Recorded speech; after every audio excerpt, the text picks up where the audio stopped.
आज हम आपको इस वीडियो के माध्यम से लोडिंग, अनलोडिंग और वेयरहाउस में सैंपलिंग करने के पश्चात सैंपल की प्रिपरेशन कैसे की जाती है या सैंपल प्रिपरेशन की क्या क्रियाविधि होती है उसके बारे में बताएंगे। सबसे पहले हम जो भी सैंपल हमने बैक ट्रायर और परखी की सहायता से इकट्ठा किया है उस सारे सैंपल को इकट्ठा कर लेते हैं। इसकी क्वांटिटी लगभग 1 से 2 किलो होती है। उसके पश्चात इस सारे सैंपल को जैसा कि आप देख पा रहे हैं एक वाइट शीट पर समतल जगह पर इसको फैला लेते हैं और फिर संपूर्ण सैंपल को जो कि 1 से 2 किलो होता है उसको वाइट शीट पे इकट्ठा कर लेते हैं और इकट्ठा करने के पश्चात इस शीट पर बारी बारी से इस सैंपल को थ्रू आउटली मिक्स करते हैं ताकि हमारा जो सैंपल है वो समांगी बन जाए। अभी आप देख पा रहे हैं कि हमने शीट के चारों कोनों को एक एक करके ऊपर की साइड से नीचे की तरफ ले जा रहे हैं, फिर नीचे से ऊपर की तरफ ले जा रहे हैं ताकि हमारा सैंपल अच्छे से मिक्स हो जाए। फिर इस सारे सैंपल को इकट्ठा करने के पश्चात हम अपने हाथों की इंडेक्स फिंगर की सहायता से एक बार क्लॉकवाइज और एक बार एंटी क्लॉकवाइज घुमाते हैं। इस प्रोसेस को हमको कई बार इस प्रोसेस की हमको पुनरावृत्ति करनी पड़ती है जब तक कि हमारा सैंपल यूनिफॉर्म ना हो जाए। अभी आप वीडियो में देख पा रहे हैं कि इंडेक्स फिंगर की सहायता से हम इसको बारी बारी से क्लॉकवाइज और फिर पुनः एंटी क्लॉकवाइज घुमाते हैं। ऐसा करने से सैंपल की जो विड्थ है वो यूनिफॉर्म हो जाती है, लगभग एक जैसी हो जाती है। उसके पश्चात जैसा आप वीडियो में देख पा रहे हैं हम इसको सेंटर में से हॉरिजॉन्टल और वर्टिकल लाइन में डिवाइड कर लेते हैं और ऐसा करने से हम इस पूरे सैंपल को 4 भागों में विभाजित कर पाते हैं। जो 4 भाग हमने विभाजित किए फिर हम उनका बारी बारी से नामकरण करते हैं और जो हम नामकरण करते हैं उसे हम क्रमशः A, B, C और D भागों में बांट देते हैं। अभी आप वीडियो में देख पा रहे हैं कि जो 4 भागों में हमने जो डिवाइड किया था उस सारे सैंपल को हम कलेक्ट कर रहे हैं। A वाले पूरे पार्ट को एक जगह इकट्ठा कर रहे हैं, सेम उसी तरह से B वाले पार्ट को, C वाले पार्ट को और D वाले पार्ट को। जब हम स्कूप की सहायता से या किसी भी कागज़ के मोटे पेपर की सहायता से हम इसको डिवाइड कर सकते हैं और डिवाइड करने के पश्चात जैसा कि आप देख पा रहे हैं कि सैंपल टैग की सहायता से अभी हम इस सारे सैंपल को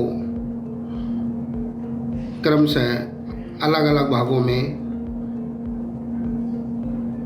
विभाजित करके इकट्ठा कर रहे हैं। अभी हमारे 4 भाग जो जिसका कि हमने नामकरण किया था, भाग A, B और C और D, तो इस तरह से 4 भागों में हम इसको अच्छे से डिवाइड कर पाते हैं। फिर सैंपल जब 4 भागों में विभाजित हो जाता है तब सभी भागों को एक एक करके उपस्थित सैंपल क्वांटिटी को एक जगह इकट्ठा कर लेते हैं। इस प्रकार स्क्वायर शेप में 4 भाग बन जाते हैं जिसे हम मोटे कागज की सहायता से विभाजित कर लेते हैं और फिर इन सभी भागों को एक एक करके हम पॉली बैग्स में इकट्ठा करना प्रारंभ करते हैं। जैसा कि आप वीडियो में देख पा रहे हैं भाग B को भी अब हमने पूरा पॉलीथीन में शिफ्ट कर लिया है। इसमें एक आपको विशेष ध्यान देने योग्य बात है कि जब भी हम सैंपल को कलेक्ट करते हैं, जैसे कि अभी हम सैंपल B को कलेक्ट कर रहे हैं तो नीचे बची हुई मिट्टी को हमको पूरी तरह से कलेक्ट करना है और उसी सैंपल में हमको डाल देना है ताकि किसी भी प्रकार का कोई भी सैंड मटेरियल नीचे नहीं रहना चाहिए। इसके पश्चात अब हम B को C के साथ और A को D के साथ मिक्स करते हैं। जैसा कि अभी हमने पहले B वाले भाग को इकट्ठा किया, उसके पश्चात अभी हम भाग C को उसी पॉली बैग में इकट्ठा कर रहे हैं ताकि हमारे क्रम से 2 सैंपल प्राप्त हो जाएं। प्राप्त सैंपल जो हमें प्राप्त होंगे उसमें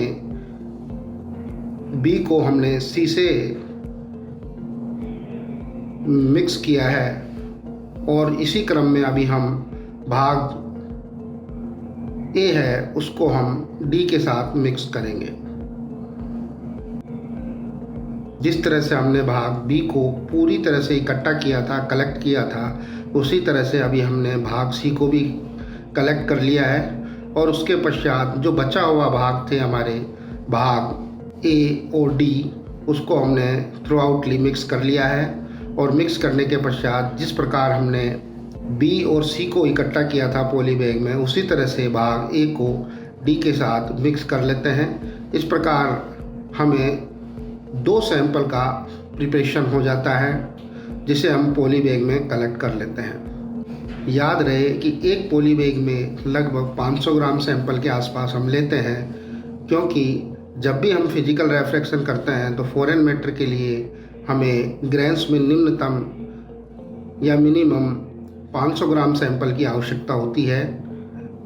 बाकी और जितने भी फिजिकल रेफ्रैक्शंस होते हैं वो हम 500 ग्राम जो सैंपल हम कलेक्ट करते हैं उसमें से एफएम को सेपरेट करने के बाद 100 ग्राम सैंपल इस ट्यूब की सहायता से इकट्ठा करते हैं और फिर बचे हुए 100 ग्राम सैंपल में से हम बाकी के जितने भी हमारे फिजिकल रेफ्रैक्शंस होते हैं उसको करते हैं। अभी आप वीडियो में देख पा रहे हैं कि हमारे 500 ग्राम जो सैंपल्स होता है उसको एक बार फिर पुनः हम मिक्स करते हैं। इसी प्रोसेस को हमको वापस दोहराना होता है इंडेक्स फिंगर की सहायता से, एक बार क्लॉकवाइज और एक बार एंटी क्लॉकवाइज इस प्रोसेस को करते हैं। फिर प्राप्त 500 ग्राम सैंपल्स में से फिजिकल रेफ्रैक्शन करने के लिए हम 100 ग्राम सैंपल बना लेते हैं और फिर जितने भी फिजिकल पैरामीटर होते हैं इस 100 ग्राम सैंपल की सहायता से करते हैं। फसल के साथ भी फसल के बाद भी ऐसी तमाम कृषि संबंधित जानकारी के लिए आप बने रहिए हमारे साथ और फार्म आर्ट को फॉलो करिए, सब्सक्राइब करिए और वीडियो को शेयर करना बिल्कुल ना भूलिए। धन्यवाद।